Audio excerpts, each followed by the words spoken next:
Um, so basically, oh no, you're off. No, you're back. Oh, this is what happens. What's up? So when we hit record, it loses a little bit of quality, but that's okay. So let me explain this to everyone really quickly. Guys, Jim and I are starting a vlog or a podcast, and we've done a few before, like in person, but we're gonna play with this online stuff. Um, we've been trying different technology. I mean, we over the past few days we've been trying to figure this out. We've had a phone and had a screen and done all these different things, but A whole bunch of there's stuff. yeah, there's a lot of issues. So Skype at the moment is the only thing we can use, and it's not perfect. We can't if we talk at the same time, the voices get meshed.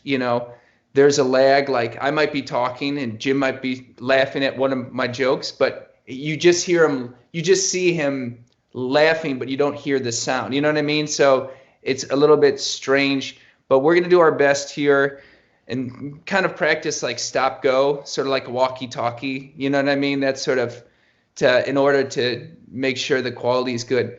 But Jimmy, Oh so yeah, I had explaining a it. couple topics. I want to give you the option here, but the first one, and let me know if this would be you'd be interested in this. Um, this one's more personal, but your body transition from when you were like from a kid into your early 20s, and how you just completely your whole body changed. Yeah, You would be interested in talking about that? yeah, that'd be cool. Oh, and then I have another subject that's fun too that we've talked about before. And guys, this is the first time this is the first time we've done this. I want you guys to know. So this is something we're gonna keep doing because it's fun, and we want to keep working at this. But the other subject I was gonna offer you was the movie you mentioned to me. The movie The Exorcist is Oh, yeah. is this I'm sorry, it was the scariest movie you ever saw. And I found that interesting because this is an older film. And the way you explained it to me originally, I thought was so fascinating. So, which of those two subjects Down to talk about The Exorcist. was that? I would be super down to talk about The Exorcist. Okay, so we'll do that. Okay, Quick so question: if I change my how I view the picture really quick, like on my phone, will it change for you? I don't know. Like, how do you mean? Try I'll it. just like I just want to drag it down just so I can see like how fat I look. There we go. You're fine. You're fine. Okay, You're cool. good. All Good. right, go for it. All right. So The Exorcist. Uh, it's definitely the most. It's the scariest movie that I can think of that ever made for me. But I think just at like as far as cinema is concerned, it's the most well made scary movie because it's not even scary. It's very cerebral. That's for me. Like if a scary movie is gonna be scary, I don't subscribe to jump scares. I don't think anyone does at this point. I don't think anyone really I, subscribes to it. I think anyone in their 20s. I feel like our generation is very. We've almost been born acclimated to hokey cinema and good cinema, like knowing the difference. no, we do for sure. Yeah. Yeah. Um, but so that being said, like The Exorcist, it was made. I mean, it was made in the '70s, and it was made from a book.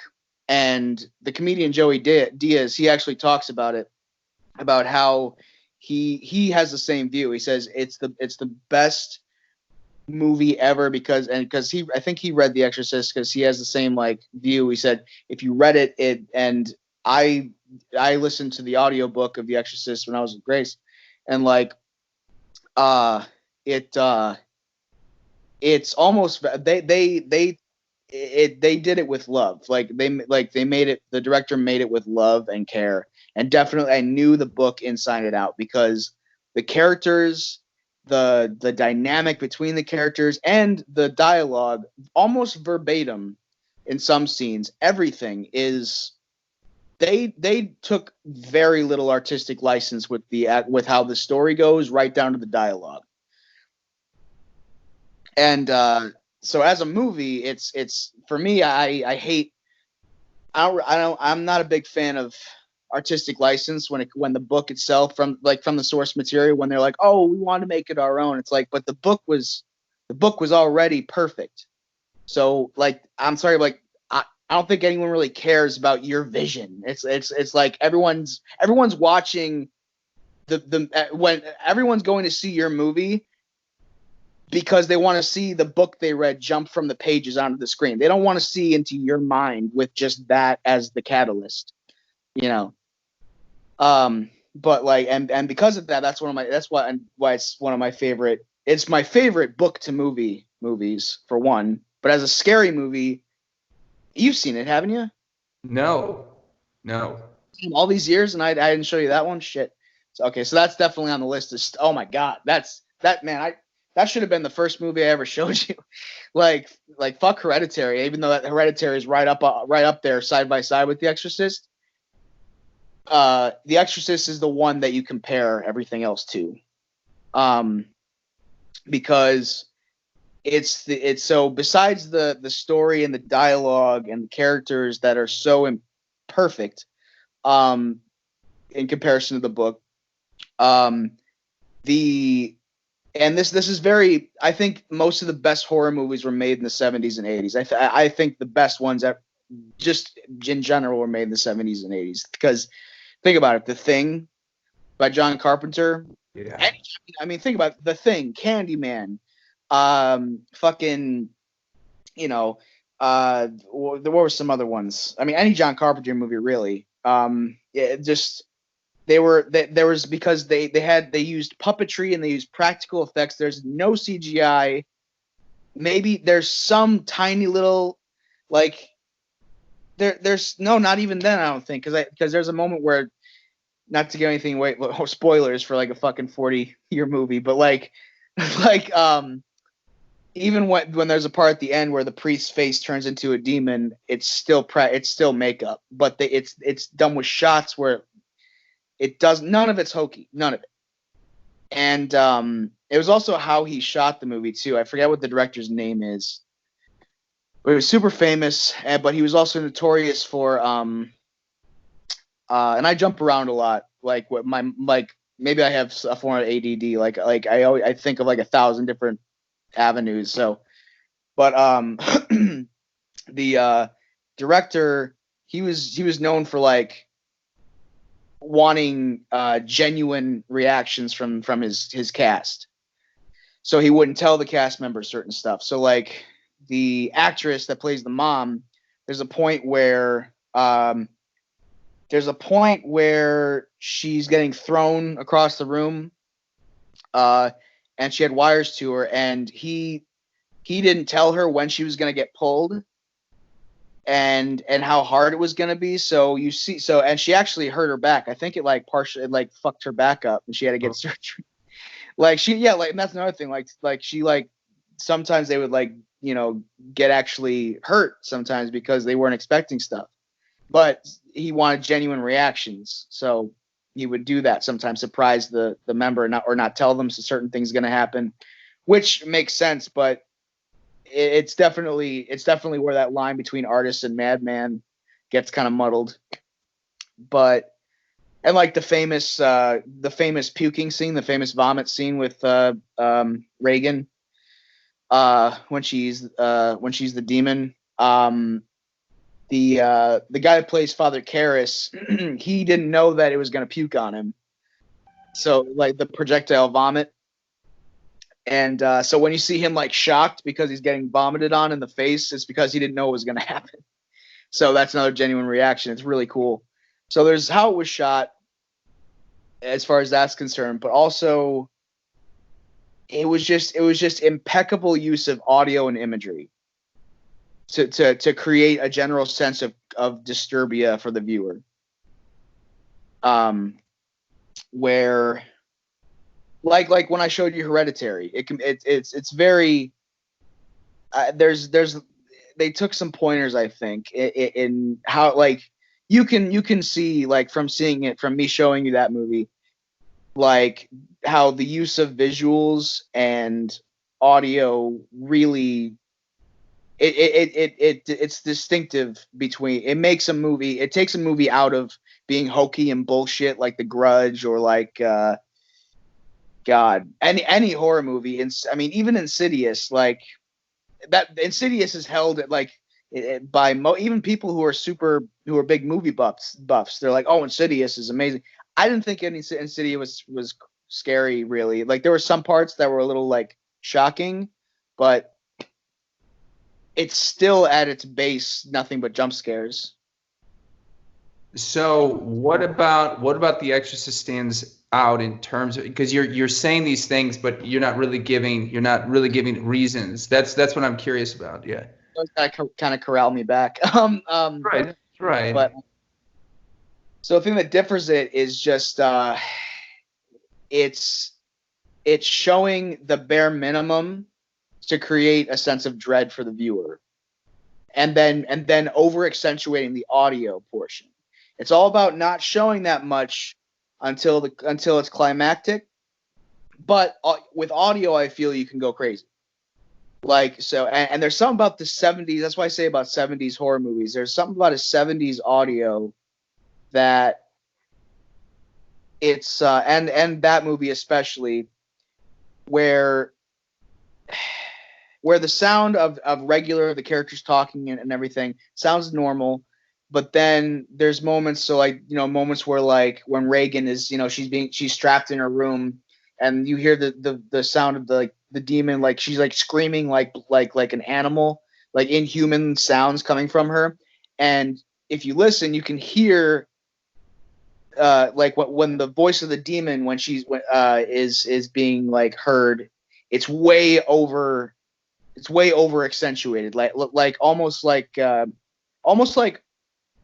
bad audio, like they didn't calibrate it right, like for the movie, like the sound guy was like holding it too close, the boom or whatever.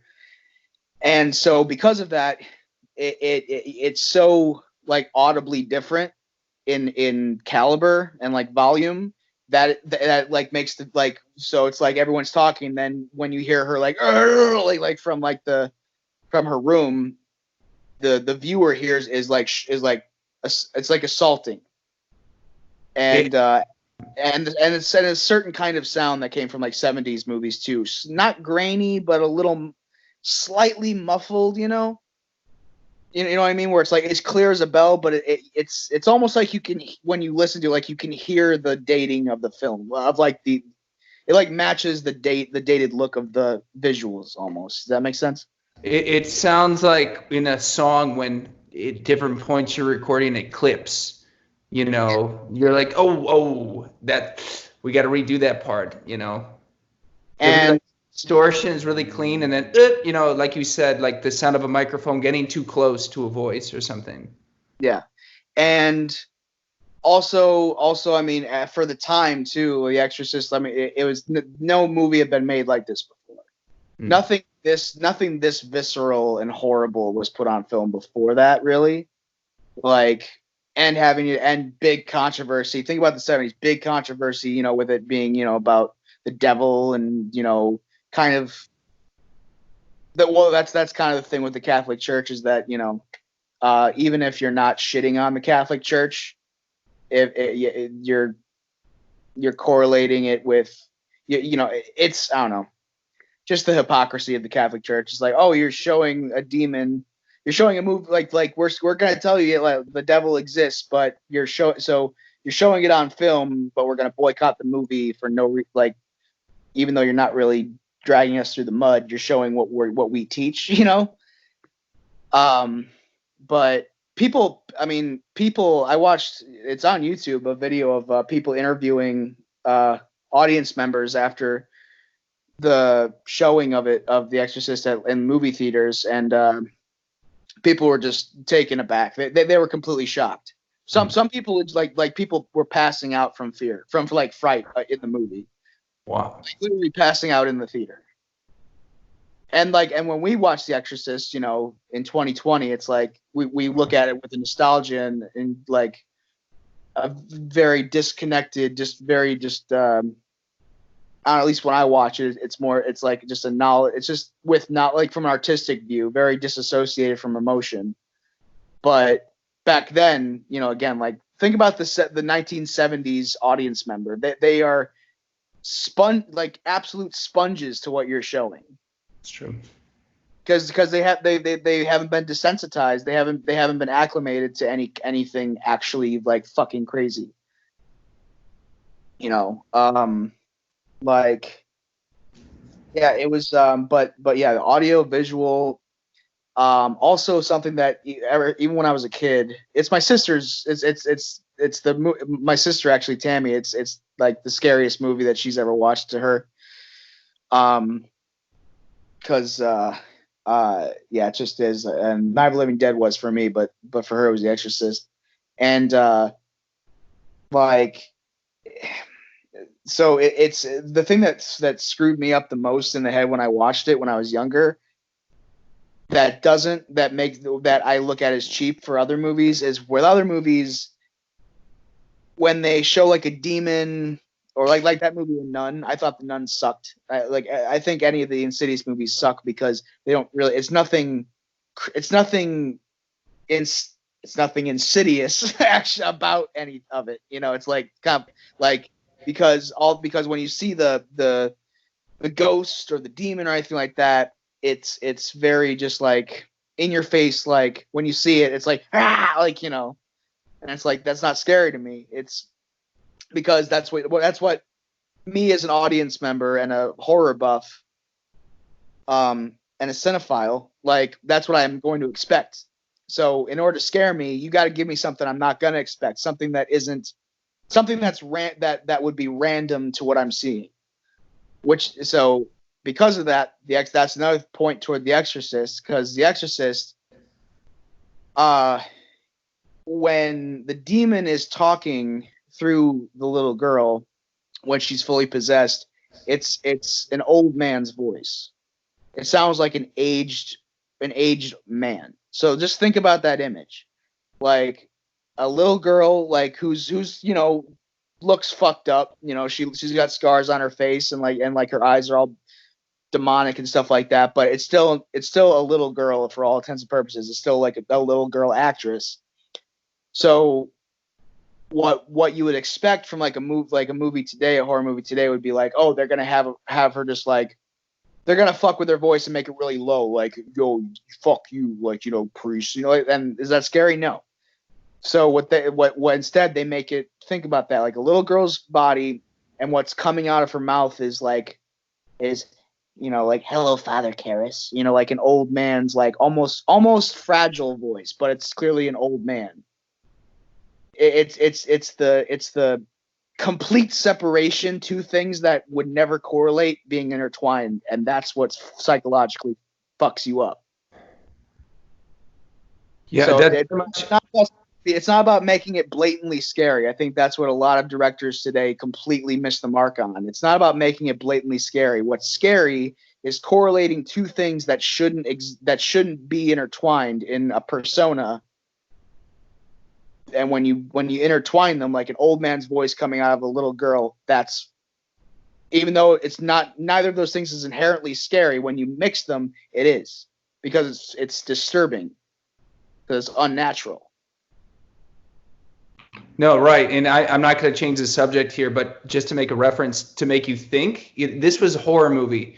But, you know, if you think of action films like Batman Bane, old man's voice in this just big dude's, it's confusing, very educated, like in this brute body, very, very opposite. So you're kind of like, what is going on?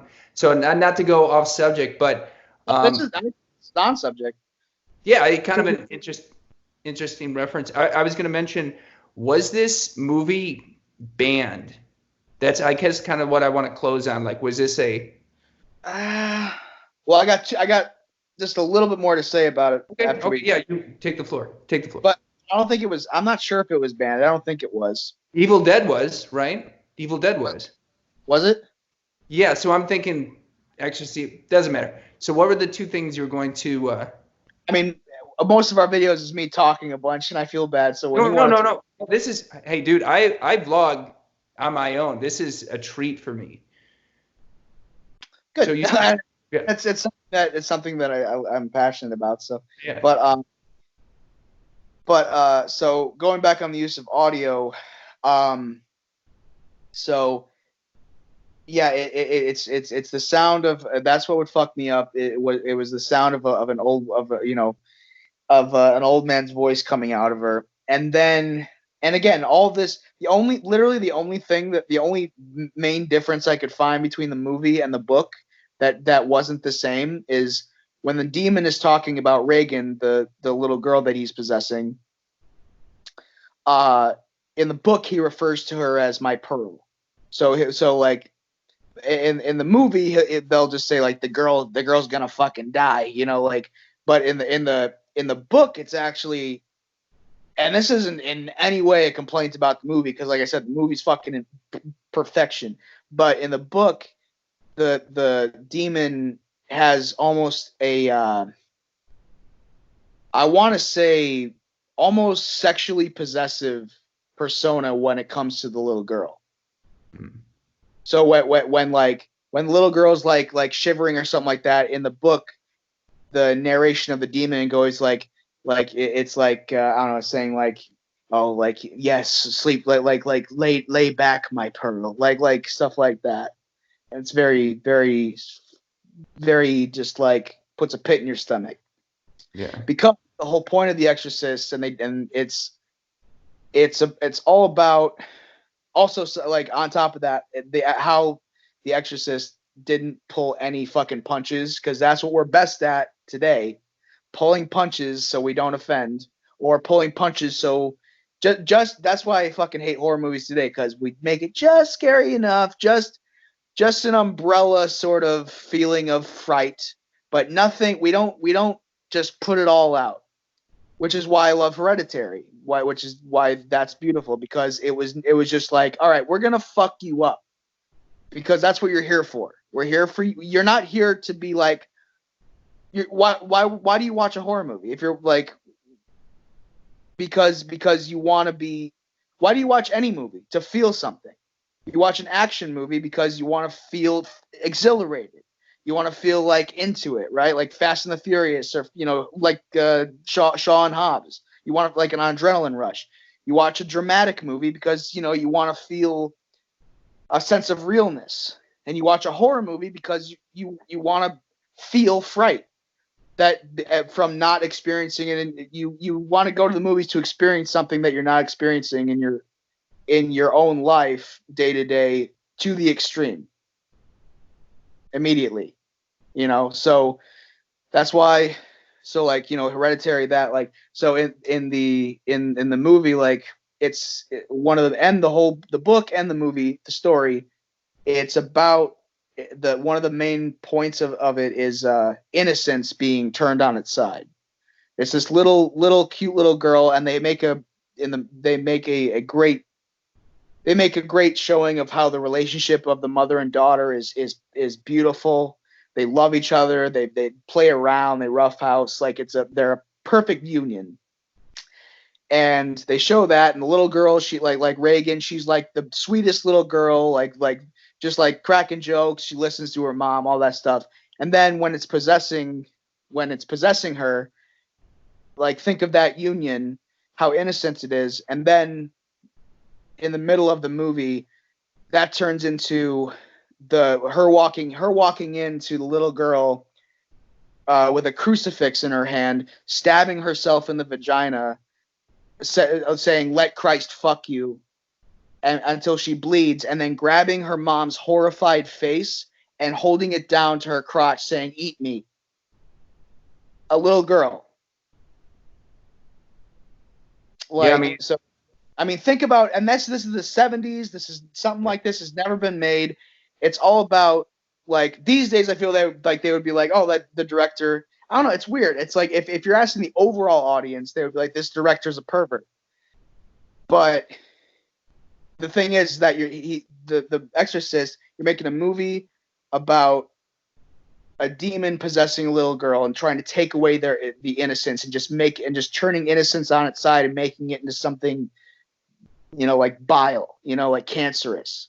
So you're so that's showing that it's supposed to be like make you, it's as the audience member be like, oh my God, like, because okay, it's the fucking devil. It's like, what, like, you think he's gonna have any, like, like, oh well, it's a little girl, like, I'm not gonna do that, like, no. So like that's another reason I love that movie and the story, because it does it so well. It just holds no punches and it makes it feel that real, because a real life instance takes you by storm, and it's nothing but left turns and where you can't.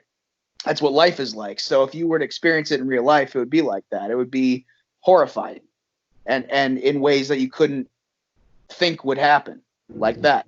And then, yeah, Oh, Jim, I'm losing your voice. can you hear me? No, I can. I lost it for a sec. You were saying? But I was saying, do you have anything to add to that? Well, like you said, I mean, if this was real, if a demon is what they say it is, just absolutely ruthless, with no shame, no consideration, I mean, that's kind of you wouldn't see a demon holding back, Right. like, and in a lot of these movies, there's kind of a God hand that pulls everybody out at the end There, and makes it. there's an overall. You never feel like the characters you're watching are truly in danger, because you never feel like things are gonna go completely horrible. I mean, there's some things that I understand that they couldn't put in movies, like in It 2, or like in the newer It movies, and in the old one they didn't put it either.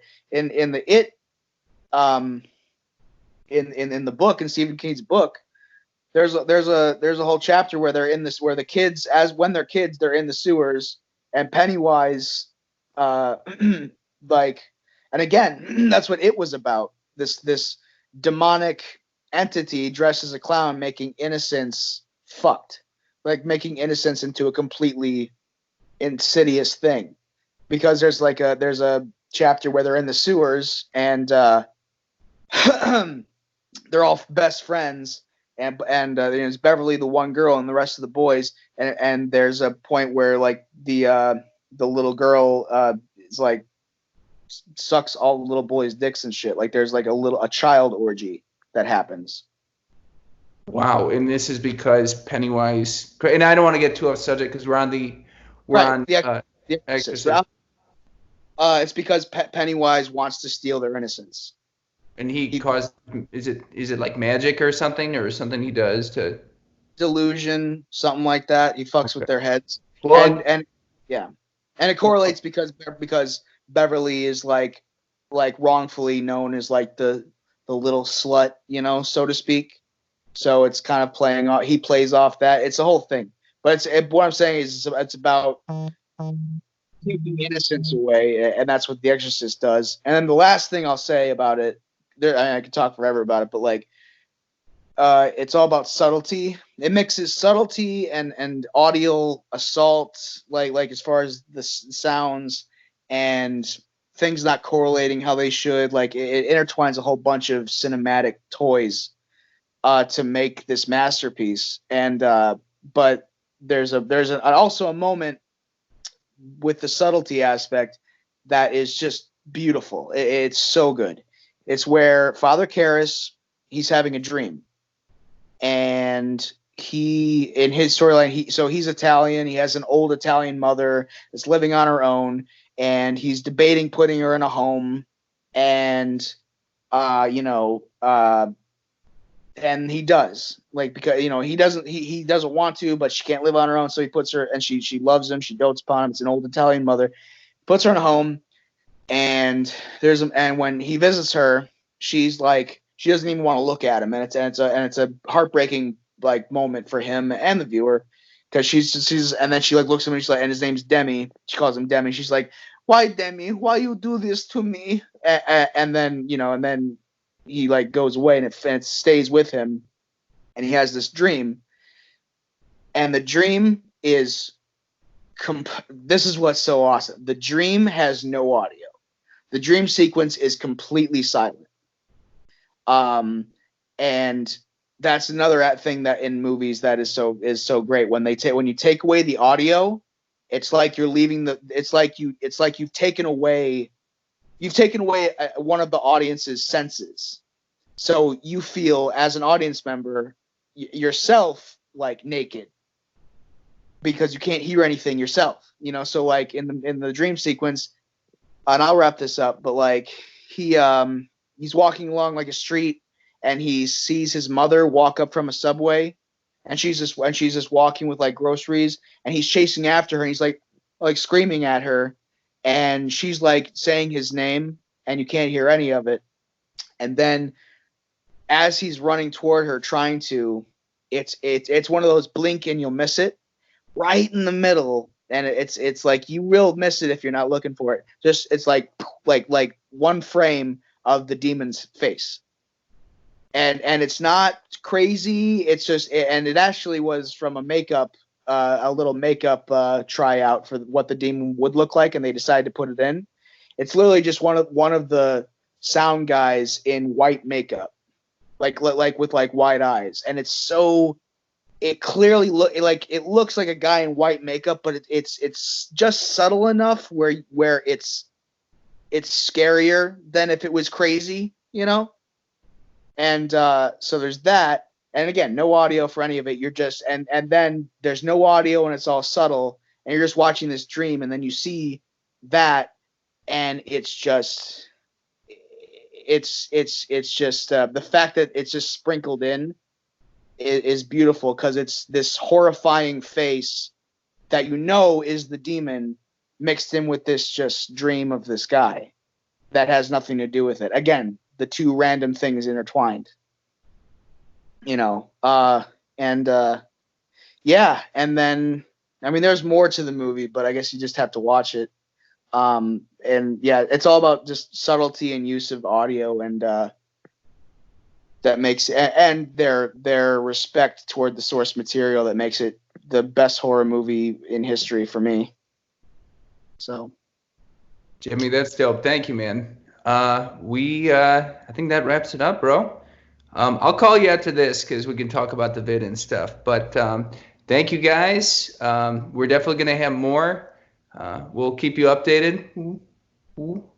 And yeah, peace, guys. Have a good one. Peace. Yep. Keep your sticks on the ice.